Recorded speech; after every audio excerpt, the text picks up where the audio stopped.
नमस्कार, मैं हूं बिलाल मलिक और आप देख रहे हैं इंडिया दस्तक। चलिए बुलेटिन में सबसे पहले बात करेंगे मध्य प्रदेश के छिंदवाड़ा की। आप बता दें कि छिंदवाड़ा जिले के अंतर्गत जनपद पंचायत महोखेड़ की स्थानीय ग्राम पंचायत के सरपंच की तरफ से भ्रष्ट अधिकारियों के खिलाफ 1 महीने से लगातार की जा रही यहाँ पर शिकायत पर कोई कार्रवाई नहीं होने से नाराज होकर महोखेड़ सरपंच श्याम साहू जनपद कार्यालय के अंदर दोपहर 2 बजे उन्होंने यहाँ पर आत्महत्या करने की चेतावनी दी है। श्याम साहू का आरोप है कि उन्होंने यहाँ पर जो है इन अधिकारियों के खिलाफ पूरे दस्तावेज जांच टीम को सौंप दिए हैं और उसके बाद भी जिला पंचायत अधिकारी कोई कार्रवाई करने को तैयार नहीं है।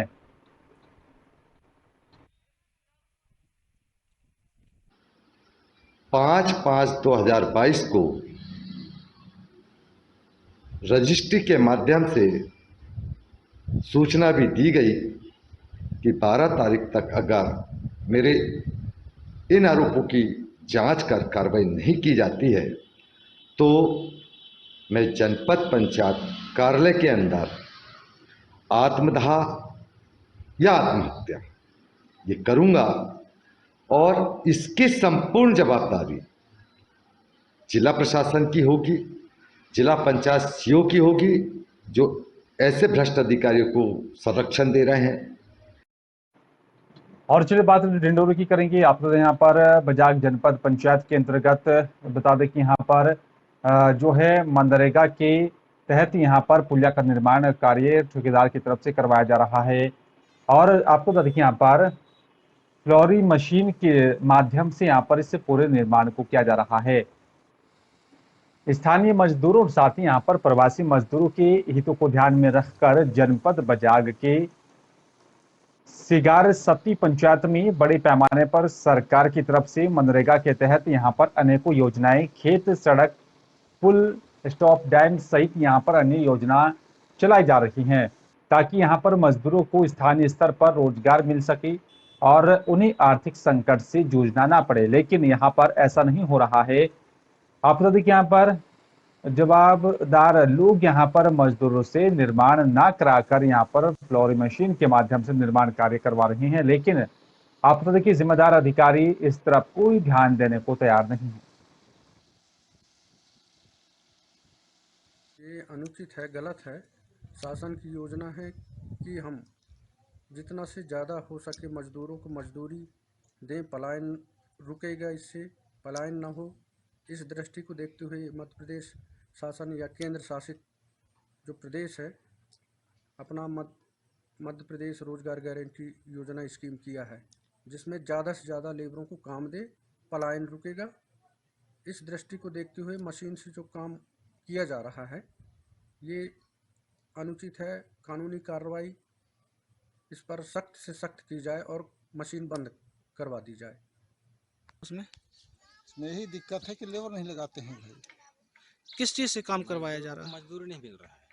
गाड़ी से काम करेगा तो मजदूर कहाँ से गाड़ी काम कर रहे हैं तो मजदूर कहाँ से लगेगा? इस बात से क्या कहेंगे आप?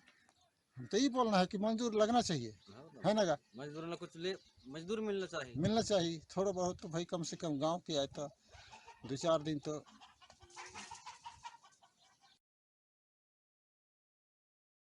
मध्य प्रदेश सरकार की तरफ से चलाए जा रहे यहाँ पर श्री आदि शंकराचार्य जन्म जयंती पखवाड़े के अंतर्गत आज आप लोग देखिए यहाँ पर उमरिया जिले की बीर सिंहपुर पाली जन अभियान परिषद उमरिया नगर विकास जो है यहाँ पर प्रस्फुटन समिति ने यहाँ पर विकासखंड पाली के Reliance Industries of nursing college Pali में जन्म जयंती मनाई, जहाँ पर सबसे पहले श्री आदि शंकराचार्य के यहाँ पर छायाचित्र पर पुष्प माल्यार्पण कर उनकी जन्म जयंती पर उन्हें सभी ने यहाँ पर नमन किया और इस एकात्मक पर्व पर मुख्य अतिथि के रूप में यहाँ पर शासकीय महाविद्यालय पाली के प्राचार्य परमानंद तिवारी और साथ ही जन अभियान परिषद के जिला समन्वयक शिव शंकर शर्मा की उपस्थिति में कार्यक्रम का शुभारंभ किया गया।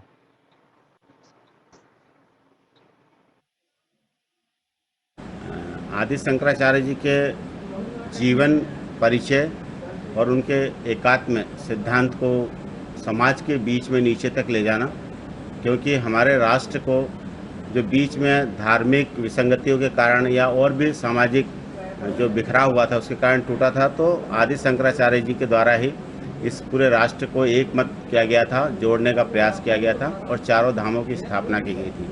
अब वर्तमान में भी हमारे समाज में देखने में आता है कि विभिन्न जाति वर्ग समुदाय में थोड़ा सा अलगाव टाइप का ऐसा महसूस किया जा रहा है।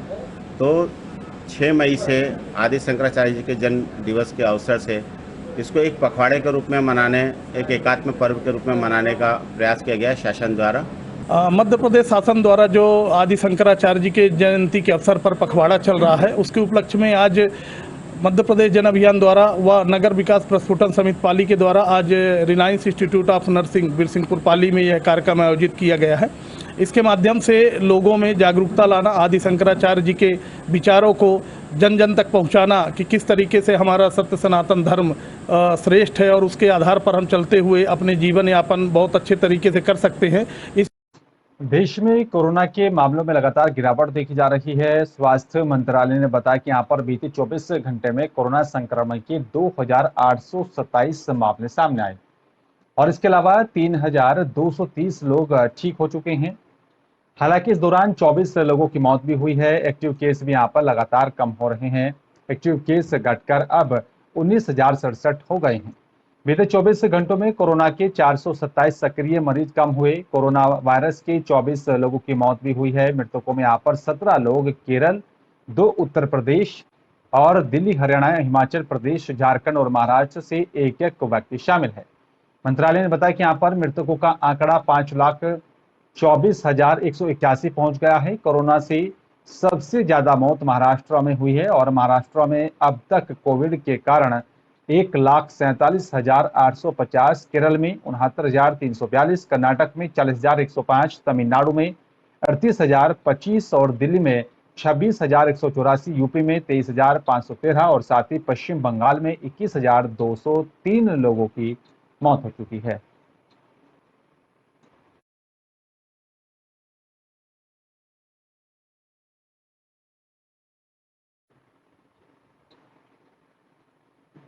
और चलिए बात करेंगे फरीदाबाद की। आपको बता दें कि यहाँ पर फरीदाबाद के न्यू जनता कॉलोनी में रहने वाले यहाँ पर युवक को एक युवती ने अपने घर पर बुलाकर 2 युवकों के साथ मिलकर उसे बंधक बना लिया था और इसके बाद युवक के पिता ने 5 लाख रुपए की फिरौती मांगी। बताया जा रहा है कि यहाँ पर युवक के पिता से 5 लाख रुपए मांगी गई थी और युवक के पिता ने ये सूचना पुलिस को दी। पुलिस ने तुरंत कार्रवाई करते हुए युवक को लोकेशन ट्रैक कर युवती के फ्लैट पर ही जाकर मौके से युवक को छुड़वाया। साथ ही पुलिस ने इस पूरे मामले में तो यहाँ पर युवक को भी हिरासत में जो है सारण थाने के SHO राजेश कुमार ने बताया कि यहाँ पर जैसे ही पुलिस को सूचना मिली तो तुरंत कार्रवाई करते हुए युवक को छुड़वाया गया। SHO राजेश कुमार ने बताया कि यहाँ पर बंधक बनाया गया युवक युवती को पहले से ही जानता था और दोनों में दोस्ती थी। युवती ने यहाँ पर रात में युवक को फोन कर अपने फ्लैट पर बुलाया था और यहाँ पर पहले से ही 2 युवक मौजूद थे।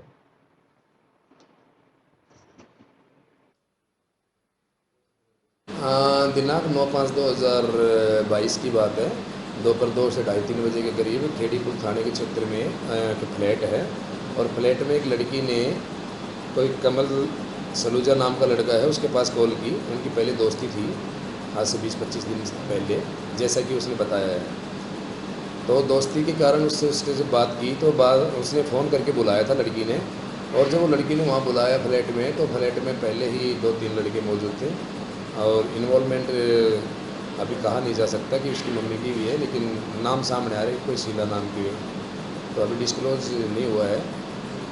अभी इन्वेस्टिगेशन जारी है और जो इन्वेस्टिगेशन होगी अभी उसके पिता नरेश सलूजा ने कंप्लेंट की, उसके ऊपर हमने FIR लॉन्च की है 255 और उसके अकॉर्डिंग हम इन्वेस्टिगेशन कर रहे हैं। और फरीदाबाद में निगम अधिकारियों अब उच्चाधिकारियों के आदेश को ना मानते हुए दिखाई देने लगे हैं और 1 महीने पहले यहाँ पर चीफ इंजीनियर रामजी लाल ने यहाँ पर सभी 5 जोन के XN को यहाँ पर अपने अपने इलाकों में खुले मैनहोल का सर्वे कर उसमें तत्काल ढक्कन लगाने, सीवर को पानी का बिल भेजने और मीटर लगवाने और साथ ही यहाँ पर वसूली करने का आदेश जारी किया था।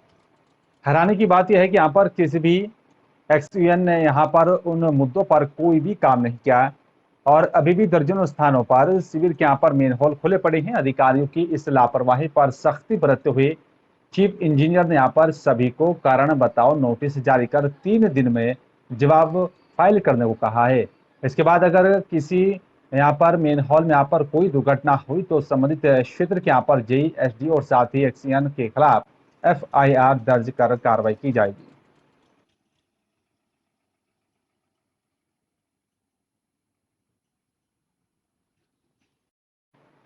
और चलिए बात उत्तराखंड की करेंगे। आप बता दें कि यहाँ पर उत्तराखंड में भी सरकार का बुलडोजर अतिक्रमण कार्यों पर लगातार चल रहा है। बुधवार को हरिद्वार के कई इलाकों में अतिक्रमण पर बुलडोजर चलाया गया। सुबह करीब 11 बजे से पुलिस और प्रशासन की टीम बुलडोजर के साथ हर की पौड़ी इलाके पर पहुंची और साथ ही दुकानों के आगे सड़कों पर किए गए अतिक्रमण को ध्वस्त किया। हालांकि कुछ व्यापारियों ने प्रशासन की इस कार्रवाई का विरोध किया, लेकिन पुलिस के आगे उनकी एक ना चल पाई। पुलिस और प्रशासन यहाँ पर पहले ही हर की पैड़ी इलाके में व्यापारी को पूर्व में ही यहाँ पर आगाह कर दिया था कि बुधवार को अतिक्रमण के यहाँ पर खिलाफ कार्रवाई की जाएगी। जिन व्यापारियों ने दुकानों के बाहर सड़क पर अतिक्रमण किया हुआ है वो समय रहते अपना अतिक्रमण हटा ले। ये आज जो अभियान है ये हर की पैड़ी से अग्रसेन चौक तक ओडियन सड़क पे चलाया गया है और जितनी भी सड़कें हैं इसको नियमित रूप से चलाया जाएगा और इसको फेज वाइज अभी अस्थायी हटाए जा रहे हैं। आगे भी ये सतत ये कंटिन्यू रहेगा। उनको समय से जो है नोटिस भी दिए गए थे, अनाउंसमेंट भी बार बार किया गया, किंतु लोगों द्वारा हटाया नहीं गया। इसलिए आज जो है ऐसी स्थिति उत्पन्न हुई, इसको बलपूर्वक आज हटाया गया है और ये कार्रवाई हमेशा जारी रहेगी। आगे भी जब जब यह अतिक्रमण चिन्हित होगा तो निश्चित रूप से हटाया जाएगा। देखिए, जिलाधिकारी महोदय के निर्देश पर अभी जो अपर रोड का अतिक्रमण आज हटाया जा रहा है। पहले उसमें क्योंकि जो हमारी सड़क है ये अपर रोड, ये लोक निर्माण विभाग की सड़क है, तो अधिशासी अभियंता लोक निर्माण विभाग को निर्देशित किया गया था कि पहले आप चिन्हीकरण कार्रवाई कर लें। तो पिछले 15-20 दिनों से वो चिन्हीकरण कार्रवाई कर रहे थे और चिन्हीकरण के द्वारा किया गया, रेड मार्किंग किया गया रेड पेंट से और उसके पश्चात आज की तिथि 11 बजे नियत की गई थी हर की पैड़ी पुलिस चौकी से स्टार्ट करने की। हरिद्वार कोरोना को लेकर यहाँ पर लगातार सवाल खड़े हो रहे हैं और साथ ही आपको देखिए हरिद्वार में यहाँ पर महाकुंभ में कोरोना जांच घोटाले की एक बड़ा फिर से यहाँ पर एक और फर्जीवाड़ा सामने आ रहा है। आंध्र प्रदेश के तिरुपति निवासी पीएचडी के एक छात्र ने इस मामले में हरिद्वार के जिलाधिकारी और एसएसपी से शिकायत की है। मामले को गंभीरता से लेते हुए यहाँ पर सीएमओ ऑफिस ने कोरोना की जांच करने वाली कंपनी को भी नोटिस भेजा और साथ ही कंपनी से 3 दिन में जवाब देने को कहा गया। आंध्र प्रदेश के यहाँ पर तिरुपति के रहने वाले सौरभ भट्टाचार्य ने यहाँ पर पिछले साल 23 दिसंबर को उत्तराखंड रोडवेज की बस में यहाँ पर दिल्ली से रुड़की आ रहे थे और इस दौरान नारसन बॉर्डर पर रात 9:30 बजे बस रोकी गई और यहाँ पर एक पुलिसकर्मी ने उनसे और अन्य यात्रियों से उनके आधार कार्ड और साथ ही फोन नंबर मांगे। बाद में सौरभ को यहाँ पर अपने मोबाइल फोन पर कोविड जांच के लिए नमूने ले जाने का मैसेज मिला और साथ ही इस पर सौरभ को यहाँ पर हैरानी हुई कि क्योंकि उनका कोई सैंपल लिया ही नहीं गया था। बॉर्डर पे तो हमारे यहाँ से किसी को कोई वैक्सीनेशन नहीं हो रहा है। जो भी वैक्सीनेशन हो रहा है हमारा आइदर सीएससी पे हो रहा है या कहीं सेंटर पे हो रहा है और अभी हमारा तो ज़्यादातर जो फोकस है वो 12 से 14 साल के बच्चों को हो रहा है। तो अगर कोई श्रद्धालु ऐसा है किसी प्राइवेट ने लगा दिया होगा या कुछ हुआ होगा, इसमें हमारे संज्ञान में इस तरह से कोई आया नहीं। देखिए, इसमें फर्जीवाड़ा नहीं बता सकते हैं क्योंकि अगर उन्होंने आधार कार्ड और मोबाइल नंबर दिया होगा उसके बाद ही उस पर पूरे पर अपलोड होता है। उन्होंने कुछ ना कुछ वहाँ दिया होगा तभी अपलोड हुआ होगा। और जहाँ तक आपको बता दें फर्जीवाड़ा है, फर्जीवाड़ा तो नहीं है क्योंकि करोड़ों लोगों को टीका लगाया गया है और लग रहा है और उसी टीकाकरण का कारण है कि आज हम लोग सब लोग स्वच्छ और सुरक्षित हैं। ये नहीं कि फर्जीवाड़ा है। अब कहाँ लगाया गया ये जांच का विषय है। अगर आप इसको धर्मनगरी हरिद्वार में आने वाले श्रद्धालुओं से बदलते मौसम में यहाँ पर होने वाली बीमारियों से बचाव को लेकर रेड क्रॉस सोसाइटी के सचिव डॉक्टर नरेश चौधरी ने एहतियात बरतने की अपील की है। डॉक्टर नरेश चौधरी ने यहाँ पर अपील करते हुए कहा कि आने वाले श्रद्धालुओं से यहाँ पर अपने खान पान को लेकर सजग रहें और साथ ही शरीर में पानी की कमी को ना होने दें। उन्होंने यात्रियों से अपील करते हुए कहा कि यहाँ पर यात्री एसी गाड़ियों से यहाँ पर निकलने के बाद शरीर के टेम्परेचर को नियंत्रित करने के बाद ही गंगा स्नान करें और साथ ही वक्त पर अपने साथ यहाँ पर पानी अवश्य रखें और थोड़ी थोड़ी देर बाद पानी पीते रहें। अगर हो सके तो यहाँ पर ORS का घोल लिक्विड के रूप में आप लेते रहें। इससे कई तरह के संक्रमण से बचा जा सकता है।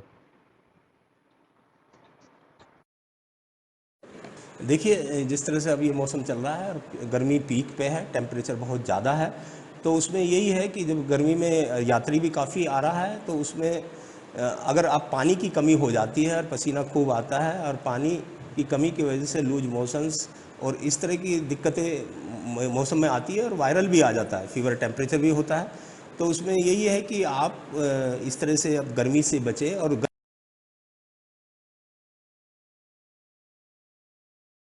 फिलहाल इस बुलेटिन में मेरे साथ सिर्फ इतना। बाकी देश दुनिया की तमाम बड़ी खबरों के लिए आप देखते रहिए इंडिया दस्तक। नमस्कार।